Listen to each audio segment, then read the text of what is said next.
I'm Tim McInerney, Town Administrator. Thank you for the hundreds of thousands of people that have shown up tonight. I know that you're watching on YouTube or other video on demand.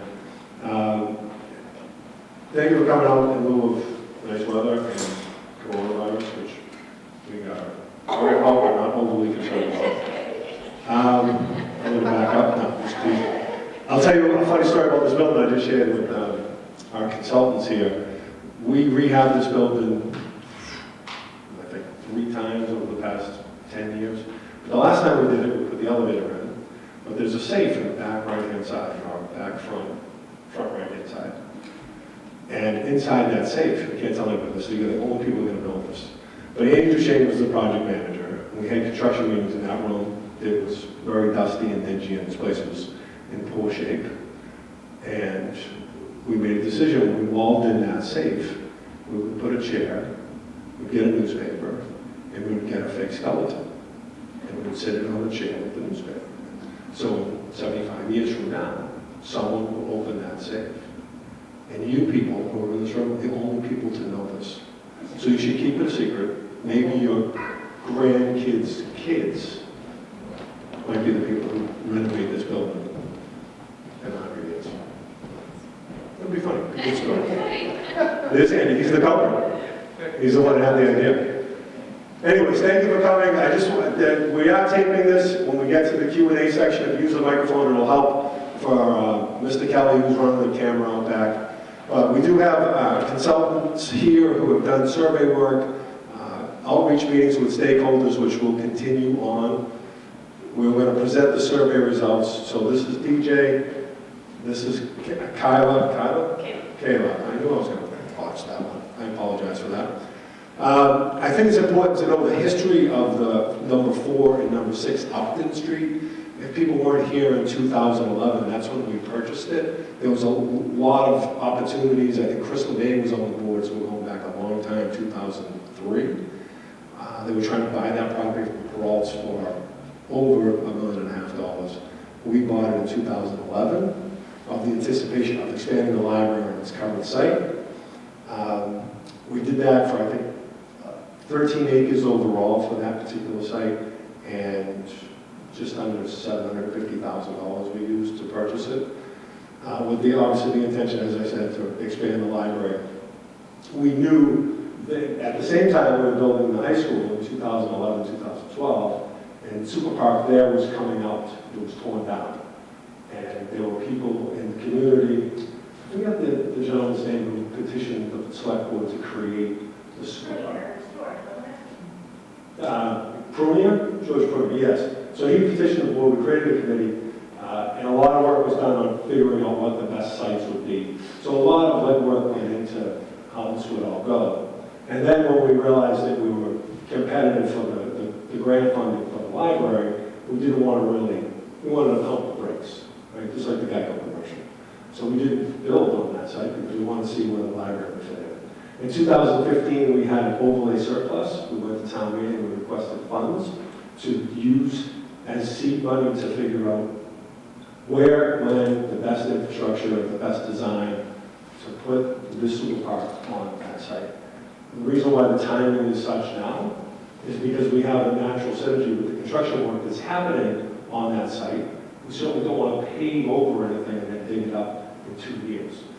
But we actually had even a further refresh or a reset relative to seeking community input, which is why we hired CPA to get feedback and then do a schematic design, which we could all coalesce around and get to town meeting and ask CPA for additional funding to complete the project.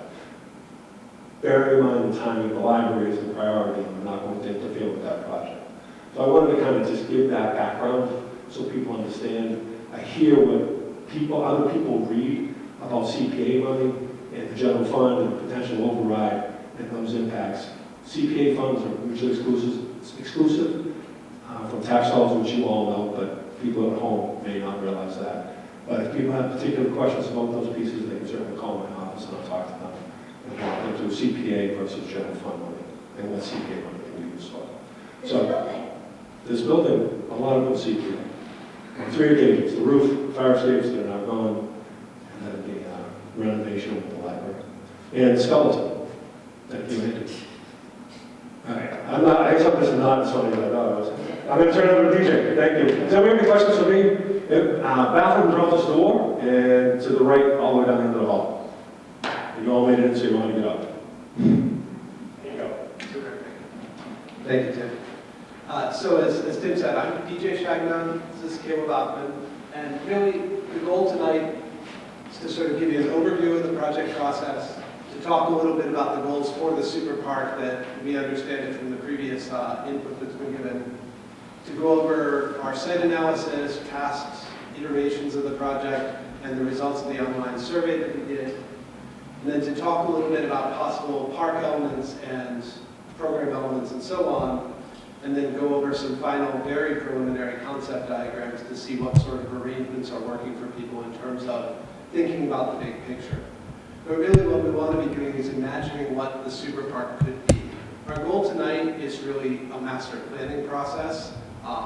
CBA doesn't have any commitment to how big phase one is at any point. We want to hear from you and from the town about what's feasible.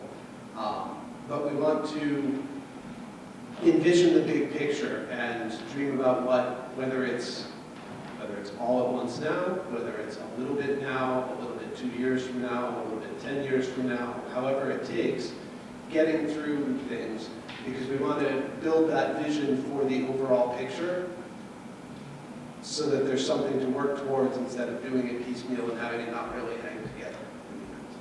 And we want to create something that's engaging recreational experiences, that creates strong connections to the library, to the town common, and the rest of the community. It provides a teaching opportunity and recognizes the fact that it's sort of an ecological asset of open space in the center of town. And it's really a source of pride for Grafton. So with that, just a brief bit of background, CBA has over 3 decades of park planning and playground design experience in wide varieties of features and programs. Here's where we are sort of in the project. So in January, CBA was hired in by the town to conduct this master planning process, and then assuming it moves ahead to do phase 1 design, but we're not even under contract for that part yet. Then we launched a site analysis and online survey. We researched the project history, put the survey online that I think probably most of the folks, if not all of the folks in this room, responded to, because we had over 500, I think it was about 550 responses, which was fantastic. Then tonight is this first community meeting. It's the public outreach, the discussion of what the master plan and vision could be, and to try to find out what features you all want us to include. We'll come back, we'll work through some schematic design concepts, meet with particular stakeholder groups that have a particular focus. It wants to be an inclusive park. You know, we're going to be meeting with the Disability Commission, the Recreation Commission, whoever else the town identifies that we really need to talk to going forward. And then in early April, we'll come back for a second community meeting and present a defined master plan concept that reflects what we've heard, possibly several, with some alternatives, and discuss really how do we go about phasing this thing, what makes sense, and when it comes to particulars for certain elements, how we want to approach those. Then after that, we'll finish out the development of that master plan, we'll put together a full phasing proposal, and we'll be ready for the town to say yay or nay at town meeting in early May. Funding summary, I think Tim covered most of this. It's a combination of funds already allocated, CPA funding if it's available, and approved, possible grants from the state that are matching grants that I know Jen's recreation department has been working really hard at getting the open space plan figured out, which will enable the town to apply for those matching grants with the state. But we need to have a plan in place to do that with in order to get those and be eligible for them.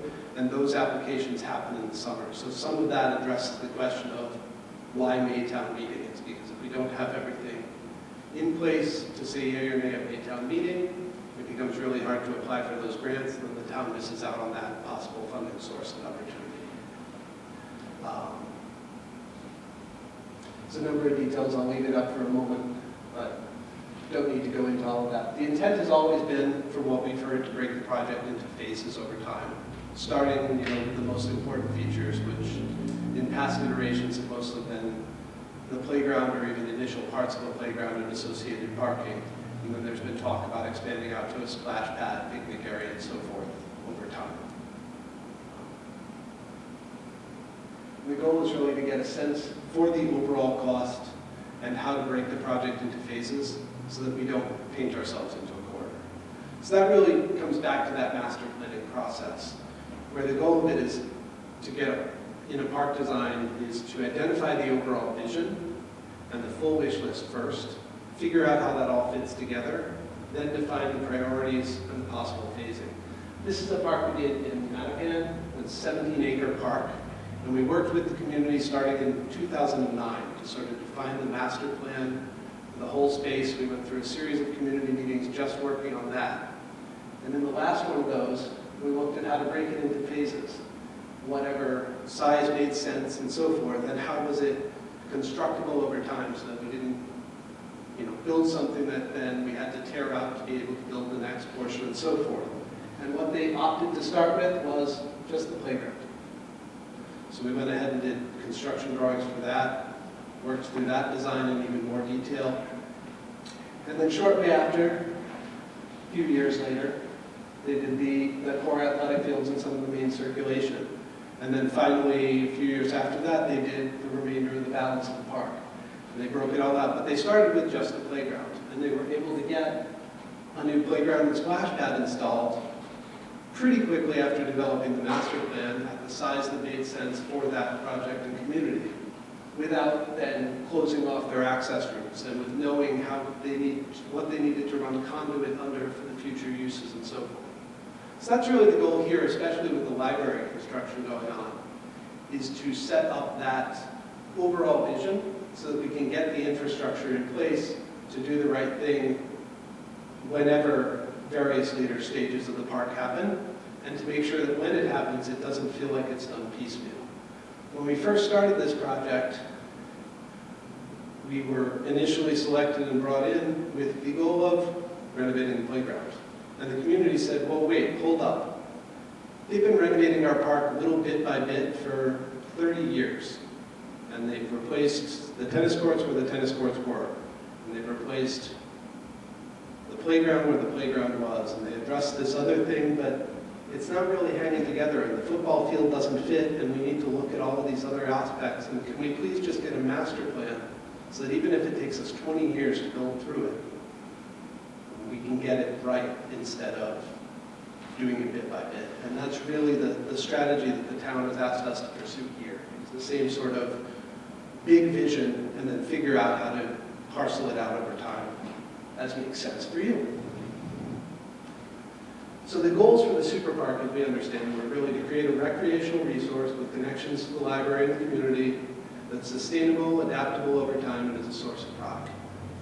We want somewhere that's going to provide engaging, accessible, interesting, and diverse play opportunities for kids, users of all ages and abilities. We want somewhere that's multi-generational, that's flexible, that encourages the users to define what play means for that site. We want somewhere that provides spaces for more passive opportunities, to meet up, to have a picnic, to take a walk through the woods or the wetlands that are there, and so forth.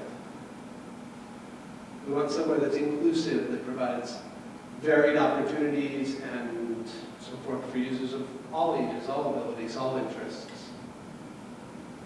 Somewhere that's got a strong visual presence and appealing amenities so that it provides a strong sense of place, that it really is its own space that's right for the town, that's right for the site, and that meets the needs that you have. We want somewhere that's a long-term asset, so it's got to be adaptable, it's got to be sustainable, and frankly, it's got to be maintainable.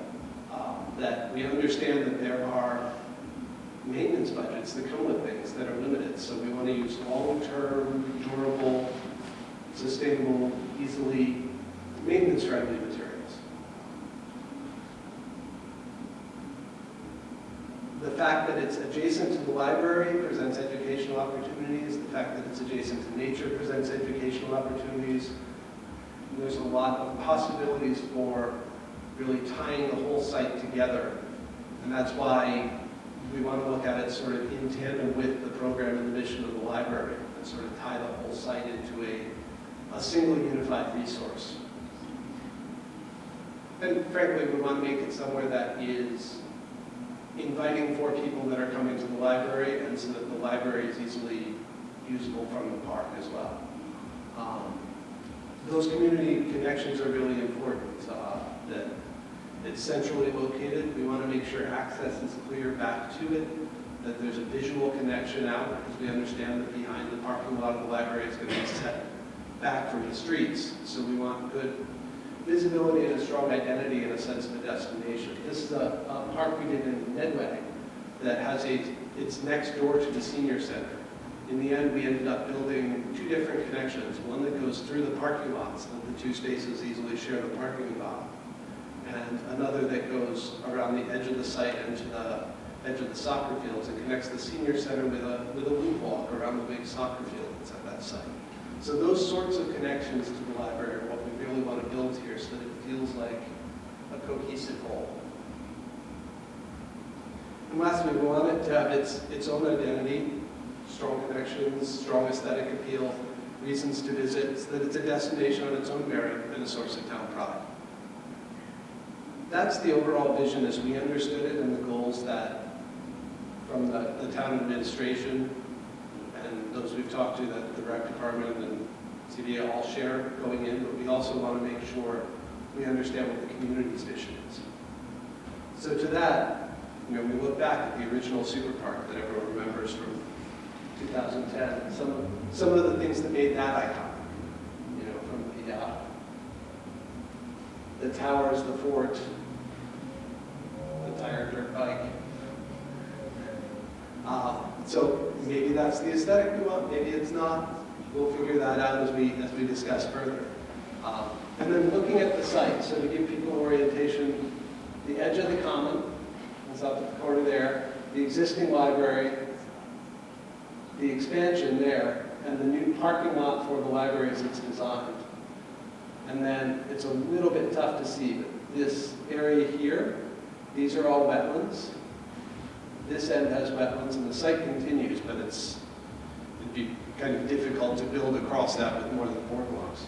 So really, we've got sort of a wedge of space down the middle of the site and up to the train tracks that's available as possible land to envision what could be there. And I think developing all of it, given how much of a natural resource it is, would probably be a mistake, but looking at how to program all of it, or what makes sense to do for all of it in terms of pathways and so on, is worth considering. Looking back at the prior design plans, going back just to 2015 with the first iteration, before the library was planned out, there was a lot about bringing a driveway in, building parking down here, and a fairly extensive playground design that even then had a phase one and then the planned future expansion. You can see that they had talked about it as, well, you could build this part of the structure first and then expand out and add the towers, add another structure off. Unfortunately, the renderings weren't done from the same angle back then, but we got what we could. With swings, with spinners, with that sort of tower and fort aesthetic, but in a very inclusive play structure. That then got revisited in 2019 once they knew what the library design looked like and how it could be fit in, and looked at it from another play equipment company, but the same sort of theory and structure. So that's sort of the background of the planning that's been done previously. As folks know, we did an online survey which got 553 responses. It was open for just over 2 weeks. And that is an incredible feedback level, and I commend the town for the amount of investment and of time and of community outreach that got us that, because it's an incredible data set that lets us work through things. We asked, and some people asked in the survey comments, why we asked about the library and Superpark as one unit rather than asking separately about visits to the library and visits to the Superpark. It's because, at least to date, we've been looking at this as a combined community asset. We want to make it that if you're going to the library, there might be reasons you want to go to the Superpark. If you're going to the Superpark, you might also connect those visits back to the library. And really, it makes sense to think about them in tandem to make sure that people aren't just going to the library and saying, well, the park is just for the kids, that's not for me. It's not, it's for the whole community, and that's the real goal. But it looks like, most people are thinking, they'll be there a few times a month, couple of times, once a week, or a few times a month, which is about what we expected. Planning on getting to the site, as we thought, most people are probably driving, biking and walking. It was a sense of trying to gauge how much bike parking do we feel like we need to provide versus parking spaces and so on. But then we get into the real meat of the programming questions. What age ranges of play equipment do people feel it's important to provide equipment for? What age ranges of kids, rather? So pretty clearly, there's a strong focus on the 2 to 5 preschool age range and the 5 to 8, the early elementary school kids, with some investment in the later elementary and toddlers. And not a whole lot of importance given to middle schoolers, high schoolers, and so forth. Although in the comments, we got a lot of feedback about it being important to provide activities for those kids, just not necessarily structured equipment. In terms of other active recreational features, fair amount of support for hardcourt sports facilities, strong support for a splash pad or water play feature, middling for outdoor fitness, strong support for a walking and jogging path, and a pretty strong disinterest in skateboard-specific facilities, which I know also the town had concerns about from a liability perspective, and that it doesn't necessarily mix well into this sort of site otherwise. So probably, unless we hear strongly otherwise through the public input, this is not really the site for that. In terms of other gathering spaces, shade, very important to people. Picnic area, very important to people. Performance area, as folks rightly pointed out, the library is right there and able to host events. Doesn't really need a dedicated performance space. Now granted, if there's a shade structure or a pavilion, you can have a small concert event, so it becomes a multifunctional space. In terms of natural elements, pretty strong support for taking advantage of that natural feature of the woodland and the wetland that are back there, with nature trails, with walking paths. Open lawn also seemed to be a pretty important and flexible space that people mentioned in the comments as being important to them. Naturalistic plantings were also important. And then we get to the real meat of the what do people want to see, which was the open response question of, are there other site amenities we haven't asked about? And being the first open response question, it also got a lot of comments that were not about site features, but that's okay, that's expected and as it goes. And you can kind of see in this the sort of, the big themes to people were the kids, the swings, the playground, benches, parking, bathrooms, restrooms, all came up pretty strongly. The frequent things that got talked about, the number one comment other than budgetary concerns was about restrooms. They were frequently requested, especially in conjunction with the fact that with a splash pad you need changing areas and so forth. I know the town is looking at whether there's a way to incorporate that into the library in any way other than when the library is open, but when the library is open, there are bathrooms in the library that will be open to the public. And it will be definitely reservable during events.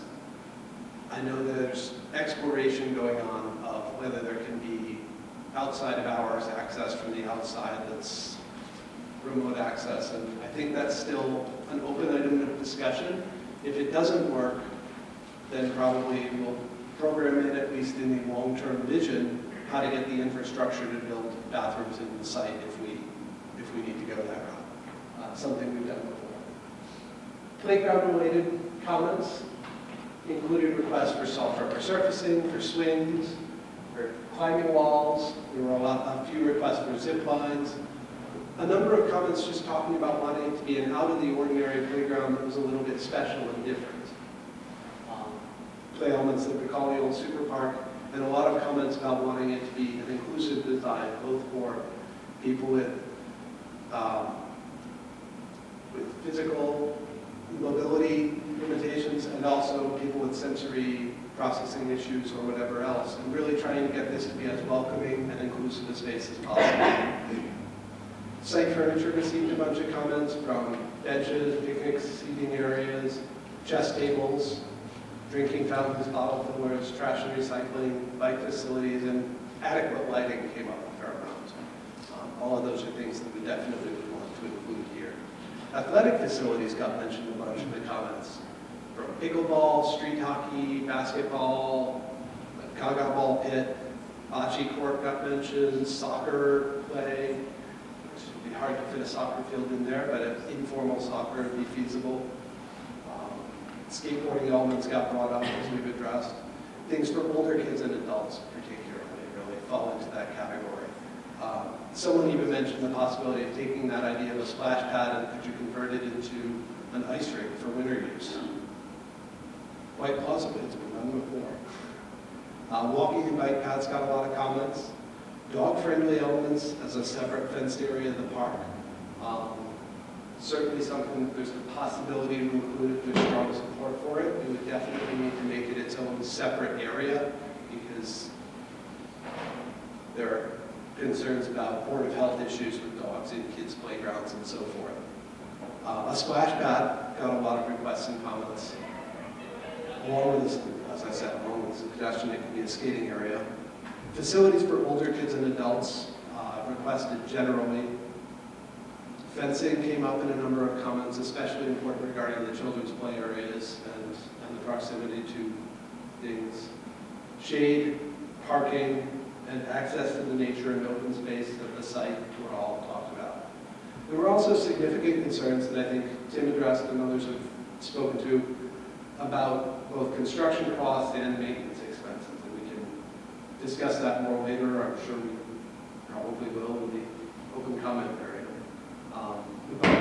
But I want to stress that some of that is the long-term discussion about how to face it, and I'm trying to emphasize the idea of envisioning the long-term picture at the moment and sorting out what we want to pay for as its own conversation as well.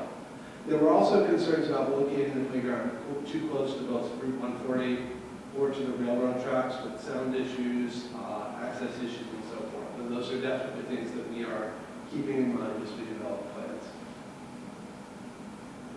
There were also a number of demographic questions that we have in there in case we need to sort of filter it. But it was a pretty broad spread across the age range, as we would assume, with sort of a spike in the middle age range. Well, frankly, parents with kids probably largely, and a pretty wide spread of how old are the kids in the household. So what are those potential site elements that we are looking at including? Obviously, the big one when we're talking about a super park to replace the super park and playground that was torn down is play equipment. There are a lot of styles, from traditional post and platform style equipment that's gotten looked at in the past, to more open, contemporary, non-scripted type of play. There's a lot of net-based play that's becoming a big trend now because they can both be play equipment that users of all abilities can easily get to from ground level and interact with other kids on, that caregivers can easily get to and access. The same is true for the stuff in the upper right. But they're also social spaces to an extent that middle schoolers like to just climb up into the net and hang out and chat with friends, for instance. And they function really well at a number of levels and at being something that's out of the ordinary that you don't see everywhere. And nature-based play, whether that's exploratory areas like that one, which we put in at, actually Karen gets a ton of credit for that one because it was a project she managed at the Broadmoor Wildlife Sanctuary in Natick. It's an open natural exploration area for kids next to the visitor center there, all the way to just playground elements made out of natural materials and so forth. Swings got a lot of comments and interest, and those range from your traditional swings, including accessible seats and so forth, to the larger dish swings that more kids can be on at once. And we had a lot of comments that actually mentioned these more recent parent and child type swings, where a caregiver and their toddler can sit facing each other and swing, which is a really interesting sort of experience and a relatively new feature that's out there. There are also these accessible gliders that get that same sort of swinging, rocking experience.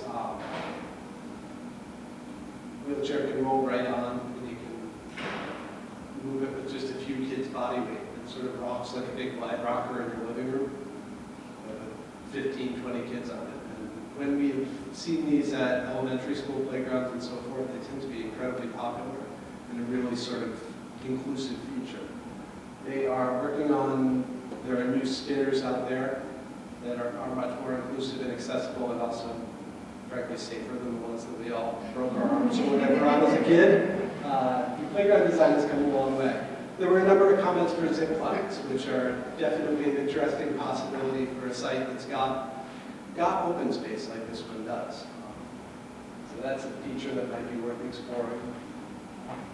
Other play elements, outdoor musical instruments, sensory play or exploratory play, seesaws, teeter-totters, play elements that are more almost sculptural or visual. There was talk, although we don't have a good image of it in here, of using landforms as play. Play elements that the topography is a little more varied. If we have the room, we can definitely do something like that here. Bigger net climbers that are standalone. And then outside of playground equipment, there are splash pads. There seems to be pretty strong interest in including one, at least in the long-term vision. But that ranges from very upright jets that have a lot of water to get kids wet to more low-flow angled sorts of things, or even taller spray features that are visually there year-round. So there are pros and cons to those. They're interesting, they're engaging. On the other hand, they're off for 9 months of the year. So maybe something that's flatter and more plaza style gives itself more flexible uses for other periods of time. In terms of teen, adult, senior activities, hardcourt sports, obviously we don't want to dedicate too much of the space to paved courts, but you can create a multi-sport court with goals that are adaptable for street hockey, basketball, and so forth, striped-in pickleball lines and foursquare and whatever else, and you can really create a space that's approachable and usable at a number of levels. Open lawn space, yoga, frisbee, everything else. I mean, thinking about it as more than just grass, but as a recreational resource. Outdoor fitness equipment, especially, is particularly good for welcoming in adults and seniors as well. And just gathering in social areas, whether they're seating or plazas or what. In terms of pavilions and picnic areas, there are a number of styles for that. From big open pavilions to more enclosed gazebos, to open trellises that provide shade without even really being a solid structure overhead, or seasonal shade sails that, as long as there's, they need to get taken down in the winter due to snow loads or if there's a hurricane coming, but other than that, they provide UV protection and shade without being too heavy a feature. And on some of these where it's a question of styles, we have an exercise at the end. We have image boards, and we'll probably do a corresponding online survey also, again, get something out there to collect input from the folks who couldn't make it here tonight about what kinds of styles people prefer on those. In terms of other site features, lawn areas, walking trails, boardwalks, we've got some wetland out there. Could get people out into it in a pretty low-impact way, working with the Conservation Commission to figure out what that means. And gardens or other sorts of planting areas are all things that are possibly in the mix. So how does that all come together on the site? We're really at the beginning stages of thinking about that, but we wanted to give something to react to. So we've come up with a few sort of very loose conceptual layouts. This one starts with essentially the playground design that was developed in 2019 in terms of its layout. The parking extending off of the library's parking lot and the playground sticking out towards the tracks. Then the central feature of it below that really is centered around an open lawn that sort of takes up some of that central space, filtering out into meadows and then out into the woods and boardwalk, and setting the sports court a little bit back into the site from that. Another possibility would be to orient parking a different way. Oh, I also meant to mention that in each of them, we've laid out, based on sort of the previous discussions of size of park, to emphasize the fact that we're talking both long-term vision and also starting to think about what do we build first. So yes, this is a big vision stretching pretty far into the site, but depending on what the town is looking to do, we may only be talking about building parking and part of a playground, not even necessarily the whole thing, with room for future expansion. Or the discussion might be, well, when we look at the budget and the costs, it makes sense to do the parking, a chunk of the playground, and the lawn. We'll figure all that out. But right now, we're trying to focus on the overall picture. So each of them has a phase 1 area highlight.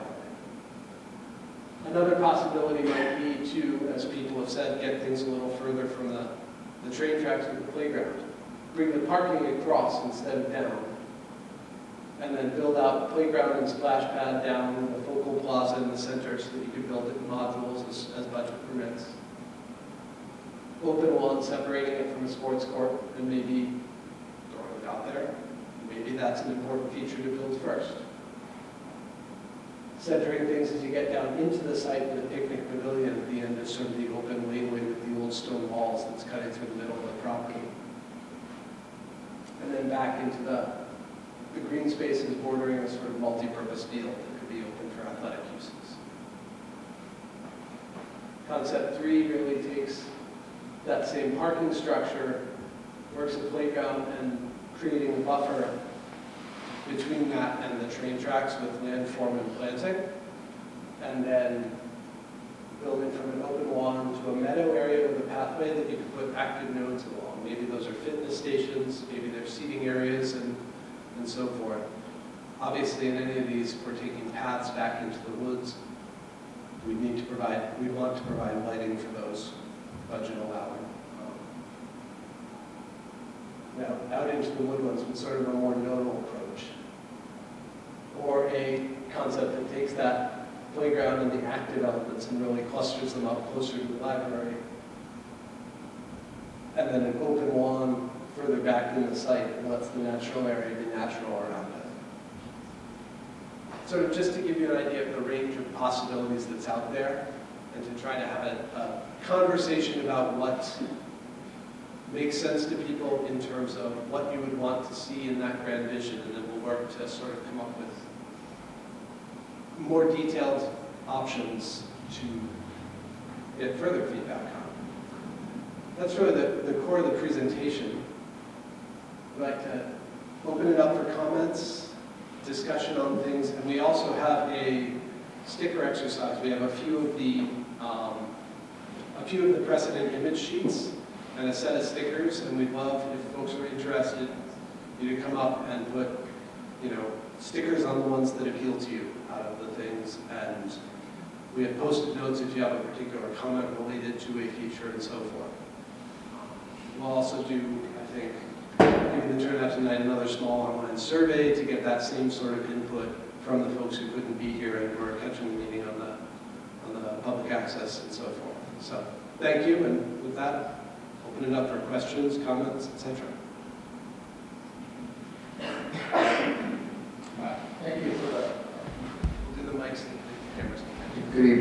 that presentation. On the side of South Street coming down towards the common, can you go back a couple of slides to where it showed the lot lines a little bit more What's clearly? that then? Yeah. Probably that's Okay. Good. just one of those will do? Okay. Yeah, that's fine. Yeah. That strip of land from South Street, does Grafton own a strip from South Street that leads to that area? It's a paper street. It is town property. The residents on South Street use it. There's a slope differential between the residences, and there's a fence on it. But that is a laid out paper street on town lands. Yeah. Thank you, Tim. Probably just a suggestion, and I don't know if it's possible, but somehow connect a walkway from the South Street side of the walkway that would connect into the property here and how the formal design would work. The reason why I bring that up is that would be a really good ingress for walkers that are coming from that side of the neighborhood, which may defray from people having to use parking right, in the area. More importantly, there is kind of public parking along, I believe, the northbound side of South Street on that one side. It could also help alleviate congestion in the area, just as a suggestion. Yeah. So look into part of that site development, making use of that tunnel. Thank you. It's definitely interesting and appealing from sort of a site programming standpoint. It is complicated by the fact that those two residences are essentially sharing that paper street as their driveway, so we certainly need to, at the very least, talk to and negotiate with them and make sure everything's on board, because we'd essentially be bringing people through their side yard by doing so. So obviously you want to tread lightly, doing something with that, with the paper street that the town has not done anything with in however long it's been a paper street, but it's worth at least talking to them about, probably, yeah. Thank you.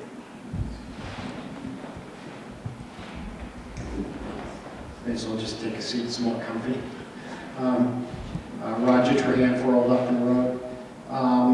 Sound like I'm in a town meeting, right? All right, so the whole, all the schematics, they show different colors and various usages. I had actually filled out the survey and had indicated, that was one of the replies regarding the sensory issues, Yeah. regarding the various ranges and decibel levels of Yes. trains and how slow that actually goes through the common area.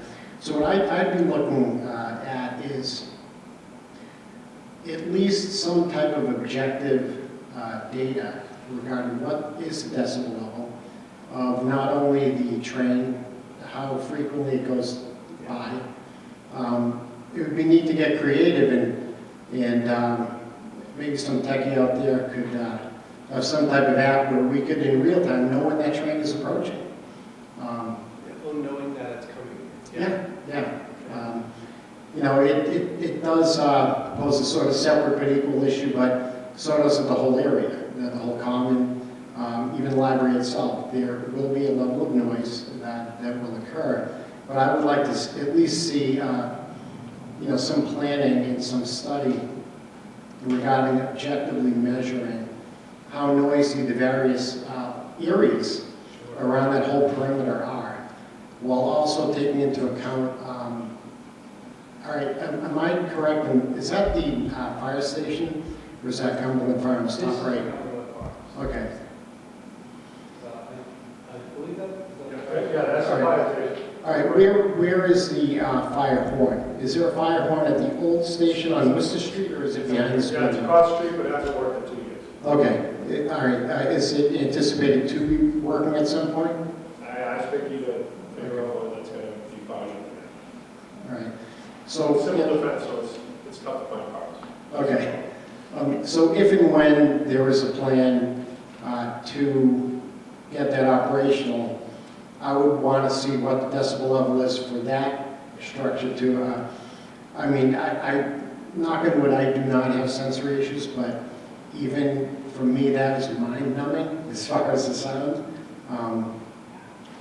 In that component of the area regarding the fire horn is unpredictable. Yeah. So we don't know when that will occur. So, that's some of the sensory questions I had regarding not only my own concerns, but ones that have been brought to my attention. Yeah, very appreciated, and that's why part of what we were exploring in the alternatives was, some of the ones that take the playground at least a little further from the tracks and give more room to do some sort of buffering measures. But I think the idea of exploring, measuring the various sound levels and parts of the site is definitely something that's worth following up on. We did confirm, I talked to the railroad today, they obviously have plans in the front places, but they do blow their horns.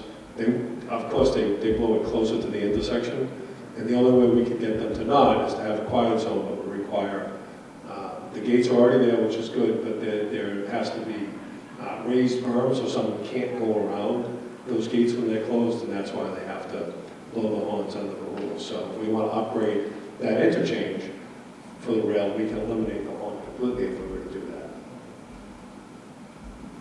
Also good to know. Any other things guys other than beside the library where it's being built, there is a walkway there, and that I do envision people to come down to the Jerome Wheelock corner here. Yeah, right there. So people could be on South Street, and sidewalks carry them down, and they take the right in front of the building or on the side of the building to get to the back area. So I mean, I'd love to use this. Yeah, that's what I'm saying. So there's options to bring that together. But just have it. Just ask this time. So maybe I'll speak on your behalf, and Jane Anderson, Rec Director. You folks will be coming before Disability Commission. That's planned on Thursday, March 19th at 6:30. That will be in Conference Room A, the Select Board office on the first floor of the Municipal Center. And that will be televised, just not live. And so that will be on our agenda for Disability Commission. So, that could be considered another public forum of sorts. So just to let everyone know. Thank you. You did mention dogs, Yes. and I hadn't really thought about dogs as part of this, like you have dogs and other dogs. And I haven't seen on the schematics, but were you considering having a closed-in area for a dog park? Because that is something I would really like to see in this town. So I would just say it's certainly something we're open to. We've done dog parks before. The park in Mattapan actually had a dog park programmed into the master plan for it, but then Boston has a really strange city ordinance that they can't spend capital projects money on the dog park. I don't know quite why, but that's the thing. It has to be supported by a local organization. That beside the point. So it came out of the final versions of the master plan because of that. Capital project said, wait, can't put that in on the master plan. Just tell us where it'll go if the community actually gets it done. So, but yeah, we're open to exploring it. Haven't figured out exactly where it is, but. And one thing that would go with that is it probably should be closer to the tracks, because if there are people who have sensory issues, Exactly. dogs can make a lot of noise when they're happy. Yeah, well, dogs will make a lot of noise. Basketball courts make a lot of noise and so forth. So clustering those sorts of uses together and near the louder areas of the site already probably does make a lot of sense, yeah. Yeah, we haven't identified the spot for it because it came up as something that came out of the survey, which, as folks know, only wrapped up this past Sunday evening. So we really pulled the final data together out of that at the end and sort of incorporated that into the designs in the late stages, but wanted to gauge a sense for dog parks because we hadn't had a chance to put a question in about that because it didn't really come up until the comments. Yeah. Right, because the way I've been thinking, just me personally, the way I've been thinking about the super park is basically as a replacement for, and an enhanced replacement for what we had before, and this is much more, and and much better than what I had imagined. But I've also thought that, because I got a Millbury, I pay to use the dog park at Millbury, and I have no problem with that. And I know that people would, there are rules about that. You do dog, I suppose, dog marriage, and that people are generally very willing to abide by those rules for the pleasure of having their dogs be able to run in a fenced-in area. So that's something that, if it can be incorporated, it could also have its own rules and be policed by the people who use it, and maybe even incur a separate fee. Because I know all of us who use the Millbury Dog Park, I have no problem paying the $10 if they want, I would give them more,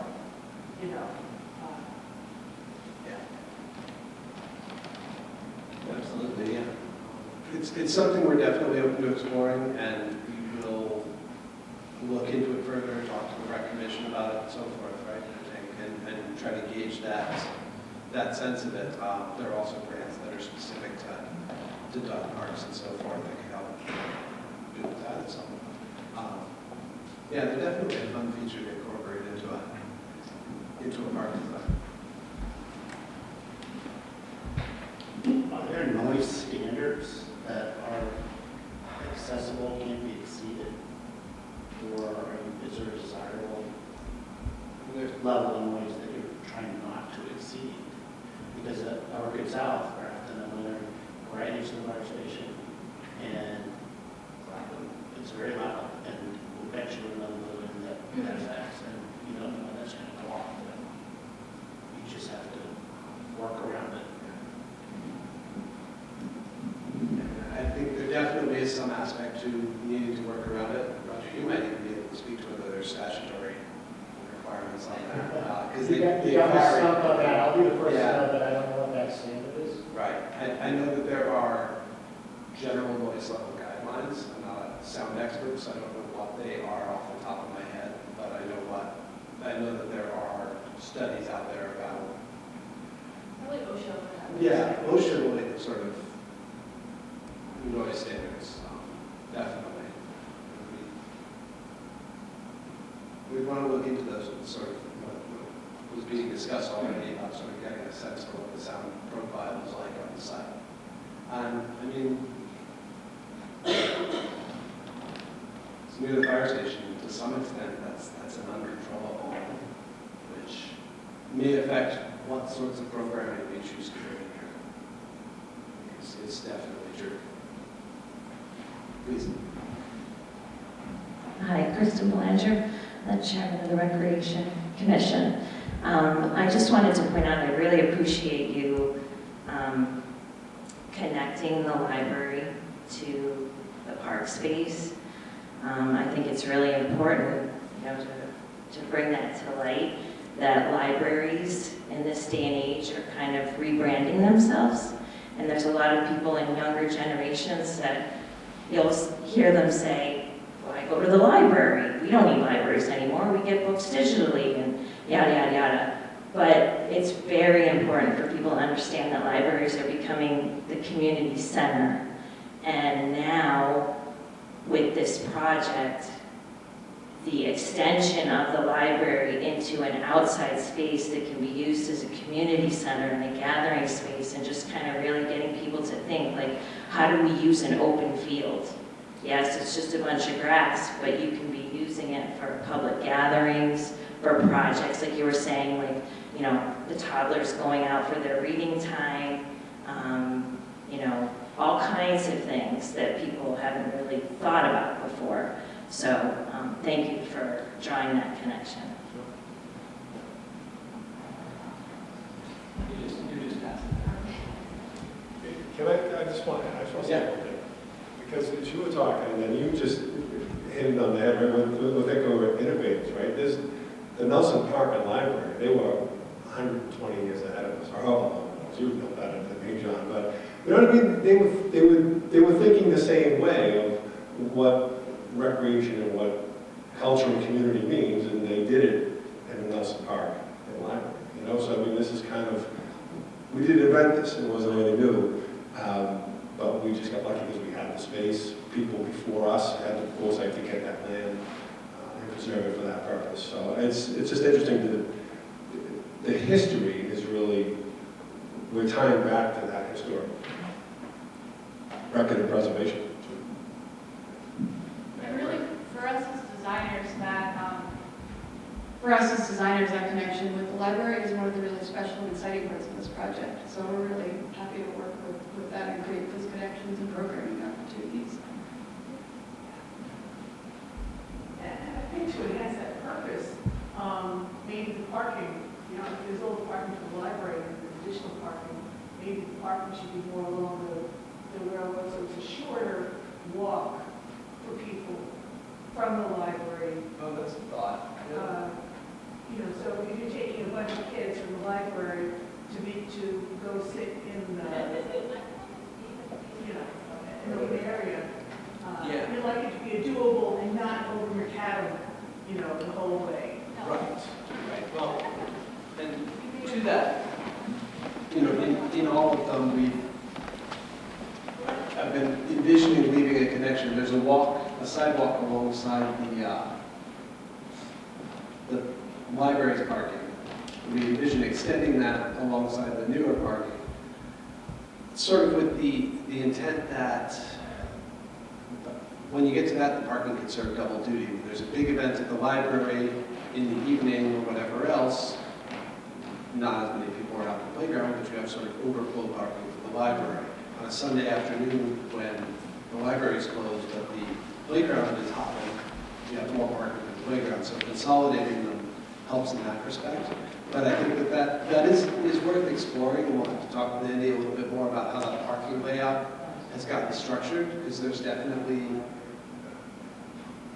we'll want to work with the engineers on that and making sure that the connection could work. But I think exploring the parking on that side is worth brainstorming on all sides.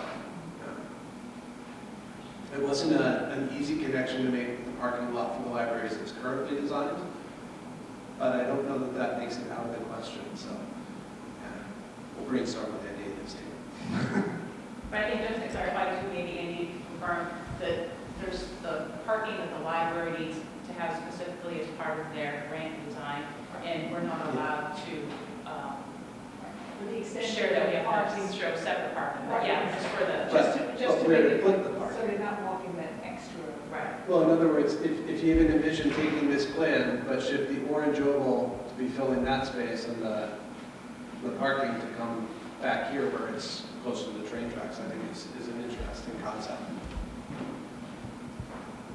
Hey everybody, yeah, actually knowing the details of the parking lot for the library, we'd be better off shifting the our parking lot for this over to the railroad track side of things. The wetland starts to creep in that corner right there where it says phase 1. Yeah. So we'd probably be better sliding that over anyways. And yeah, the library parking lot as designed has more than what is required for the library. Doesn't mean we can necessarily, we're not supposed to use it, but it is larger than what the library is required to have. Terrific. See a hand over there. Thank you. No problem. So Justin, I just had a few questions. Many of them are relating to the survey, but I'll start with the non-survey question. Do you have a vision for, can you share more on how you're going to come up with, estimations on what these various phases and parts will cost, as far as that? Absolutely. So really our process for doing that, we design a lot of parks and playgrounds that get built. So based on that, we have a pretty good sense of, for a scale of park about this size, how much does it cost per square foot of parking lot, per linear foot of curb. So we'll get to a detailed enough design that, assuming things stay about the same size, that we have a sense for what it will cost. We'll work out, based on what sort of style appeals to people, some possible playground design features that are then subject to change when we get into the actual construction documents, but it'll let us put a solid number on that. We know how much poured-in-place rubber costs a square foot or other sorts of safety surfacing, so we can weigh those costs and do a pretty detailed cost estimate. And then frankly, because we're talking about the possibility of breaking it out over time, provide a recommended sort of expected cost escalation as we go year to year. And costs are going to keep going up, unfortunately. Yeah. And then, yeah, you have other questions. Does that cover that one? Yeah. So my other question is, how much do you envision these various parts of the project needing to touch the soil, so to speak? I know the library project has had dipped into the contingency a decent amount for issues with soil contamination in their previous site owners. So I don't know how much that, actually, how much you guys are aware of those things. We're aware that there are, and I know Andy has more information about that. Most of my morning this morning was spent talking to contractors about contaminated soil on the site. So we're familiar with it and with sort of what the various levels of issues entail. Andy, you might be able to speak a little better to us on this site. Sure, yeah. So we've done some testing, obviously along where the library footprint is going specifically, and also where the detention pond, so in that green strip along where the railroad tracks are, we did a bunch of testing there as well. Further back into the larger plate of the parking lot, we tested the topsoil when we were stripping that, and so the further away you get from the road, basically, is where the least amount of development has happened. So it gets clean almost immediately as soon as you get past sort of halfway into the parking lot, because it was never really developed back there. So the development, the former gas station, whatever, was always closer to the road, so that's where we found what we found. Which again is not too terrible, but still will be removed. And again, the preliminary stuff that we've seen is when we tested the topsoil that was stripped off the back part of that, which is closest to the playground, the proposed playground, there was nothing. So, of course, we'll do more. The topsoil is topsoil, but that's a good place to start. But yeah, we'll certainly do more. Well, and one of the nice things is with the topsoil being relatively clean, you can often be creative if we need to do, we know we need to do deep excavations to put in play structure footings and pavilion footings, but if we plan some berms into the site, you can often, as long as it's not too toxic, keep that material and then cover it with clean topsoil from elsewhere or something to sort of create landform in other areas, as long as you get a good enough capital. But we work with the city's environmental consultant on that. Yeah, I just want to, Yeah, please. just the gradient of the water goes towards the ripple down away from the building across the one Grafton Common, which really comes this way. So anything on the right hand side where the colors are, no water moves in that direction. Right. It's moving the other way. Yeah. Sure. All right, so on the survey itself, my career in tech has we have some background in data science, and I'm not a data scientist, but I have some background in that. So for starters, I have some curious questions. I saw what to me seemed like bias in the first thought. Was your firm the ones that wrote the questions and designed the survey? Can you talk about what assumptions you had going into the survey questions themselves, and how you were thinking about de-biasing your answers to pre-favor a certain outcome? It's interesting. Well, the biggest assumption I would say that we had going in is that it would include a playground, and that it would probably include a splash pad, because those had been features that had been specifically talked about to us.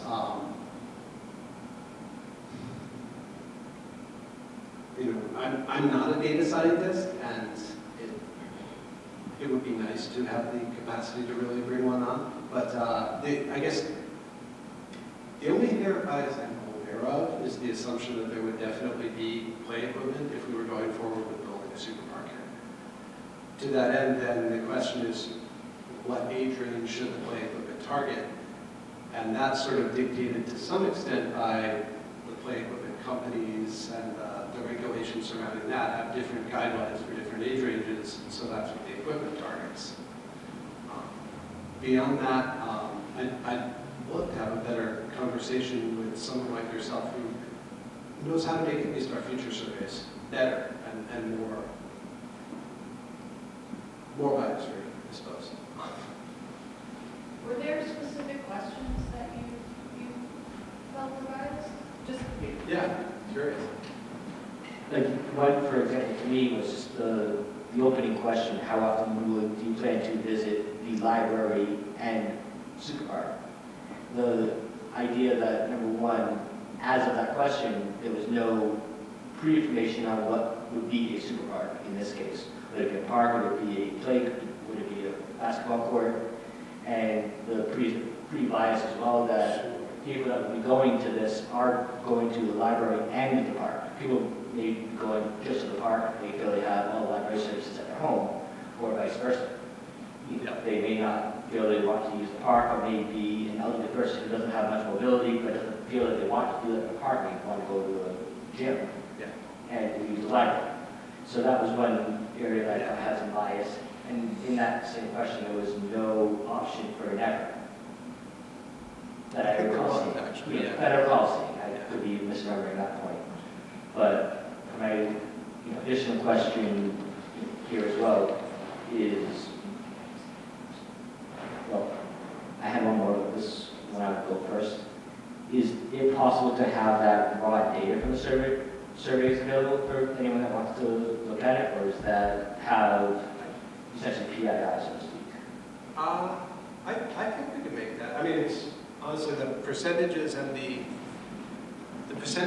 tallies from a lot of the questions are in the presentation. So, yeah, I mean, I don't see why not. Presumably, I'm not sure we put all of it on, but yeah. What'd you say? I was dying to hear that we put this presentation online. Yeah. Yes. Please. And my other question is in particular about the comment pieces, the word clouds. Were those taken strictly as a matter of each word in those comments was put up there?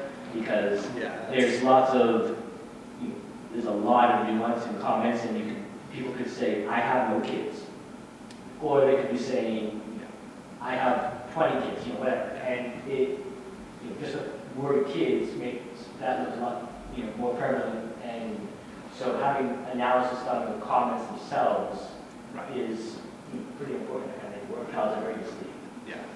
No, so the word cloud was honestly there to give a sense of the range of responses rather than to truly be representative, because as you said, they're pretty misleading. The actual analysis of, there were 37 comments related to if this is going to happen, we need access to bathrooms or fencing and so forth. Those were actually based on looking at those 180 some comments that showed up in that field. And one of my colleagues actually spent quite a bit of time going through them all and saying, okay, this comment touched on restrooms and parking and everything else, and sorted them into positive and negative sorts of comments, and then we looked for themes within those. So there was some analysis on that. And I do want to talk to the fact that we went into this thinking of the library being the Superpark being a resource for people who use the library and vice versa. That initial question could have been handled better.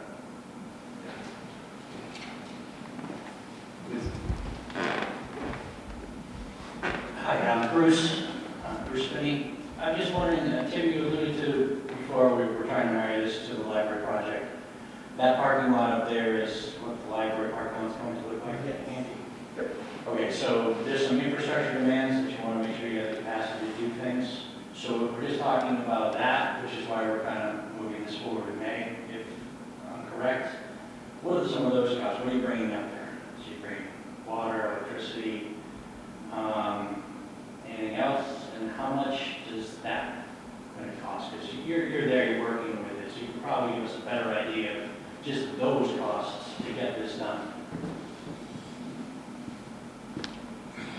Actually, we don't know what we need to bring up here yet or what size it's going to be, but that's part of the reason why we're going through this process now, is so that we want to be able to get our arms around you know, ballpark scope, so that then we can talk about what kind of, and then sort of amenities or infrastructure needs, so that we can talk about, yeah, power, water out, so sewer, or at least drainage out to a storm drain. So we're just trying to figure out, get the program together a little bit, or at least enough so that we know what basic utilities need to be there, and then we can size them appropriately, so that we can, if this is going to go forward, we'll be able to do it while we're doing the rest of the site work with the library. So just to dovetail on that, so the parking there is for the grant. You had a certain amount of parking you need to get the grant for the library. You can't use that for Superpark, or at least in the design phase. So when you were planning, is additional parking being planned? So you got to do additional drainage calculations. I mean, what else has to happen here for this to be a functioning backup? Because I know when we talked in the past, this was closer to the road. Now it's further away, we need to do additional parking, but the library didn't include drainage calculations for the basins that are there currently as part of that design. So we design new ones, we're going to infiltrate into those basins. Does this have to go to planning board, Concom? I mean, how many things do we need to stack up before we get to May, before we find out what we actually have back here? Because all those things are incredibly expensive. They, on their own, they can be. If we're already providing, we're already obviously providing a drainage system for the library parking lot. If it means we have to go from a 4-inch pipe to a 5-inch pipe, it's not expensive. So that's part of the thing. We just want to know what the impact is, or potentially is, on what we're doing in the library, because it's a lot less expensive to either just put an empty pipe in the ground now and run it to where it needs to go, or to upsize something in the event that we need it later. So that's the whole idea, is to try to get ahead of that stuff, and either put something in the ground that we can use later, or upsize what's going to be in the ground already so we can use that later. So when does they, It's all right, I'm just kidding. when does this go for a more formal engineering look at the site? When do you? So the idea was we're gonna do enough now so that we could get our arms around approximate scope of what this might look like, and cost, so that we could take something, a reasonably formulated idea and cost to town meeting, and then to see if that passes for funding or not. And if it does, then we have some quick, serious conversations about what does this mean to the infrastructure that's going in, because that's the sort of the first thing that we have to go after. But even that, we're going to be doing site work on that site until fall. So we've got some time for infrastructure. Hovering over. Yes, Just wanna take it add to away. that. So we do have a consulting civil engineer and environmental engineer that's going to help us identify what the permitting needs and that sort of infrastructure needs will be for the site. So we have some time for them, and then proposal we're doing now in the work that we're doing before town meeting. So they'll be able to give us ideas about what exactly we need to do, and then working with Andy, we'll be able to identify roughly those costs and things like that. And it's always the case, a pipe in the ground in 2020 is less expensive than a pipe in the ground in 2021, putting it in the ground in 2021. So anything that we can do this year will be less expensive than anything we would have to do next year.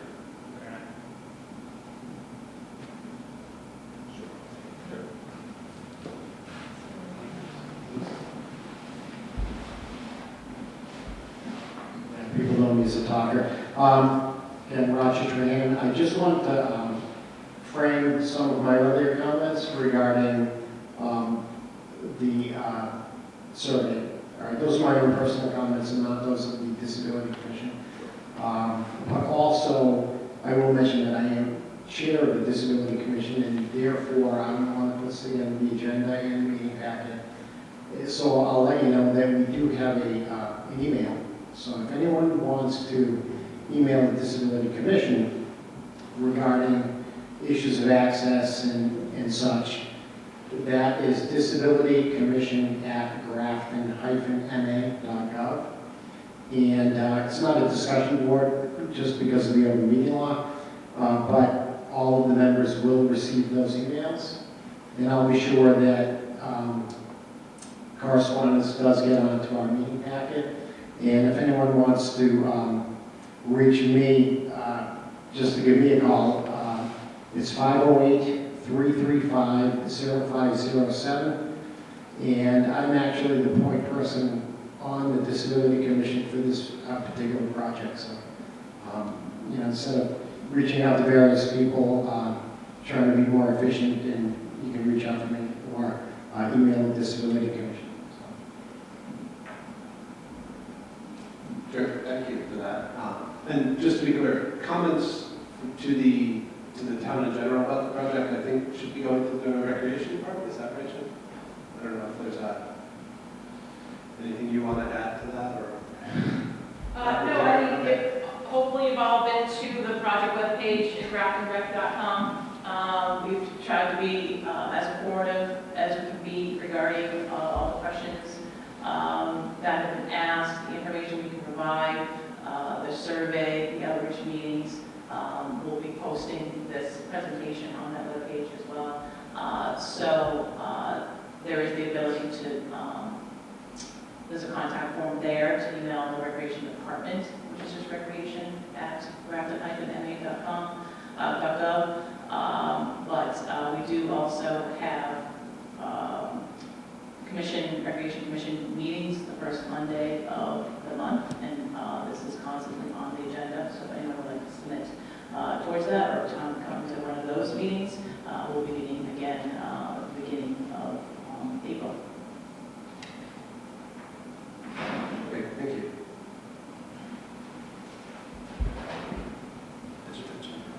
So yeah, someone refresh my memory. Did I say .com or .gov on that email address? All right, just want to make sure that it was the right domain, Disability Commission @grafton-ma.gov. Thanks.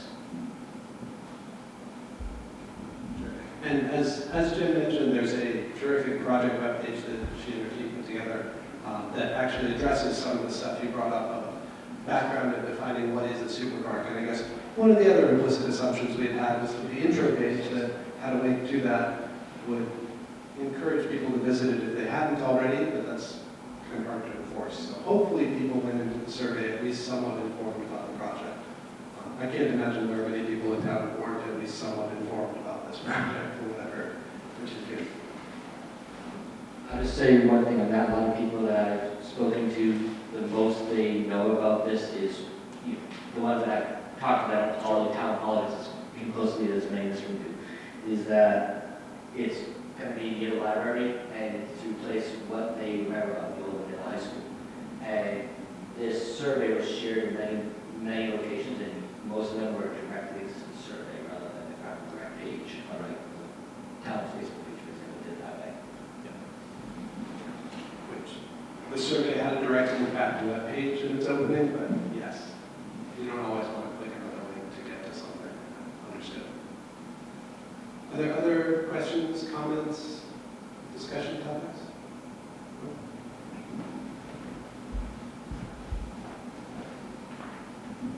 Maybe this is where we're going next. I just want to hear feedback in the room. Have people seen something they like? Have they seen something they don't like? Is there something we're missing? Just give us some feedback. I think that sort of was where I was going to go next, because we have those several boards with some of the precedent images of things from our styles, and also the 4 concept plans, and a whole lot of those sorts of colored stickers that folks can stick a sticker on, or we also have Post-its if you have a more detailed comment, and Kayla and I and Jen and Tim will all be here to answer questions and take feedback more directly. But if anyone has anything they'd like to share with all of you, yeah, please. I just like to say that it's really hard to, somebody lives in the background and has options open, to visualize something and you have not. And I'm actually very excited about the different layouts, and I realize that it will probably look completely different at the end. But I think this looks really terrific. I have a daughter who lives in Boston, and I go there once a year, and I walk through the parks, and it's just, people will probably start coming to this park, however it starts out, and as they use it,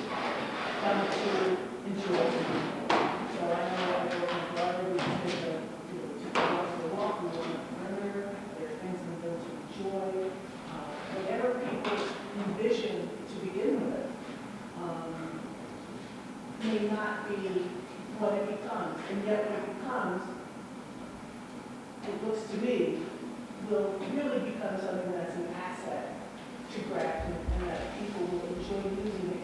As they start to use it, they'll just start using it more and more. And that's what I was hoping to see from this, and it looks like we're going in that direction, so I appreciate it. Thank you, that's definitely the goal, right? Is you don't want to build a park with empty uses. So that's our goal going into this. And I think you make a good point too about the fact that it is very, very likely that this happens in a phased approach means that if the first phase, if something comes up, if a dog park hadn't made it into the final version of the master plan, but there's a strong groundswell of support for it, the later phases can adapt to make that work as they get designed and built out too, or changing needs in the town, or suddenly there's an explosion of interest in pickleball even above and beyond what's already happening. We need to add more pickleball courts, right? So pickleball is a rapidly growing sport, and for folks that don't know it, Google it. It's kind of interesting. Envision, like it's sort of like it's a handball ball and like big badminton, tennis rackets. Yeah, swing on the badminton sized court. It's a very interesting sport. Yeah, it's growing. No, it's grown, it started really as a game that became popular amongst seniors and older people because it was a smaller It's a little tennis lower impact. of tennis, and now it's gone to even younger adults. It's quite popular. We have a program in town that plays 2 days a week with 40 people in it, and have added 3 pickleball courts over at Perry Street recently too. So yes, yeah. Personally, maybe not, I want more. But I haven't heard of it. There's also an often common reaction to mentions of pickleball. It's either people know about it and are enthusiasts, or pickleball. The world is pickleball. Excellent. Well, thank you. Please. Yeah. One more entirely question. Great. Has any of these preliminary concepts been run by the chief of police in Grafton here to get a feel for any that he prefers with regards to public safety concerns and trying to maintain safety on that property, especially after moving hours? So they haven't yet, and that is definitely on the agenda. That said, it's not our first rodeo. We've talked to a lot of police departments about public safety issues, so we have sort of a general sense for what they are often looking for, which is access to get a vehicle in there if they need to for an evacuation or anything else, sight lines in, adequate lighting without over-lighting it so as to promote, to have visibility in without promoting use when you don't want use, and so forth. And that is, again, Well, just now that I discussed it. When the committee was formed, we had a number of discussions with police and fire. And we had discussions about the sight line and how it's equal to be. And then we try to analyze and compare that to other locations like Mill Street Elementary School. That is not well lit and tucked very far back of the school. So in terms of this was better than that example, and even on Waterville Street. So we know that there's safety concerns, but as long as they can get there, it's well, like you said earlier, it's not like we didn't have this conversation. We did, unfortunately, it was 6 years ago. the town has had those, we haven't. So, but we will. Excellent. Seeing nothing else, thank you all for coming. Thank you for the folks watching from home when this goes on there. And please, I invite you to come on up, grab some stickers, talk to us about preferences, bounce ideas off us about style of things, and let us know what excites you. Thank you. Look forward to seeing you.